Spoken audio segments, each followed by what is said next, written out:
ক'ত গ'ল প্ৰায়ুষী মধু প্ৰায়ুষীৰ নতুন এটা ভিডিঅ'লৈ আপোনালোকক স্বাগতম জনাইছোঁ।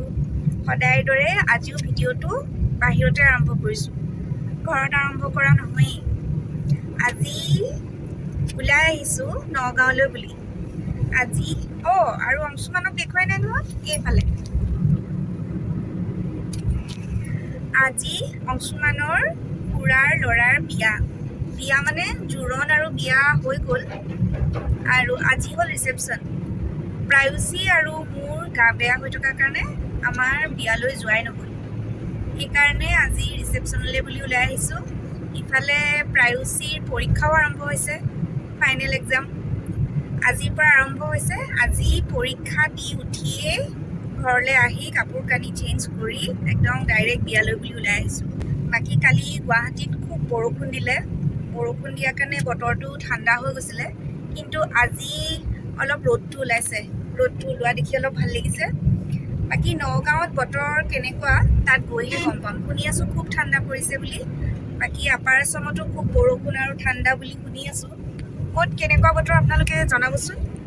আৰু আমাৰ নগাঁৱৰ বিয়াখন মানে ৰিচেপশ্যনটো আৰু নগাঁৱৰ আমাৰ পৰিয়ালৰ মানুহখিনিক তাত গৈ দেখুৱাই আছোঁ। তেনেহ'লে ব'লক আজি ভিডিঅ'টো আৰম্ভ কৰোঁ। আৰু ব'লক, এয়া যোৰাবাট পালোহি। যোৰাবাটৰ একা বেকা ৰাস্তাৰে গৈ আছোঁ।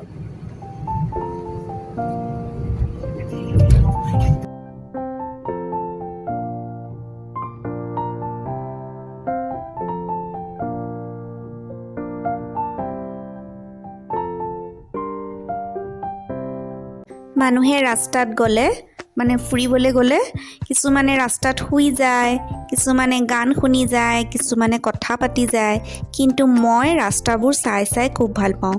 ৰাস্তা আৰু গছবোৰ চাই মই গোটেই ট্ৰেভেলটো কৰি দিব পাৰোঁ।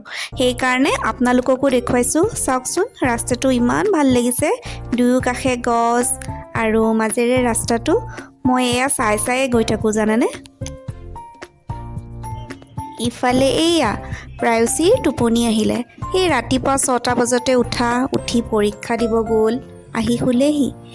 এইয়া আমি নগাঁও পাই গ'লোহি। এইয়া আমাৰ দৰা কইনা, এয়া বা, তাৰপিছত ভণ্টিক লগ পালোঁ। তাৰমানে মোৰ একো ভিডিঅ' বনোৱাই নহ'ল তাত, সেইকাৰণে তোলা ফটোখিনিকে আপোনালোকৰ লগত শ্বেয়াৰ কৰি দিছোঁ। ভিডিঅ' বনোৱা নহ'ল কাৰণে পিছত ইমান দুখ লাগিছে। গাটো বেয়া লগাৰ কাৰণে মই এজেগাত বহিয়ে থাকিলোঁ, একো ভিডিঅ' বনোৱা নহ'ল। সেইকাৰণে আপোনালোকৰ লগত এই ফটোখিনিকে শ্বেয়াৰ কৰিছোঁ। বিয়াখনত বহুত ভাল লাগিলে। ঘৰৰ সকলোকে পালোঁ, খুৰা খুৰী, বৰ্তা বৰমা, বা ভিনদেউ চবকে লগ পালোঁ। লগতে মোৰ ভণ্টিও নগাঁৱত থাকে, তাইকো লগ পালোঁ। আৰু আজিৰ ভিডিঅ'টো ইয়াতে শেষ কৰিছোঁ, আৰু এইখন লগাই দিছোঁ আমাৰ ফেমিলি ফটো।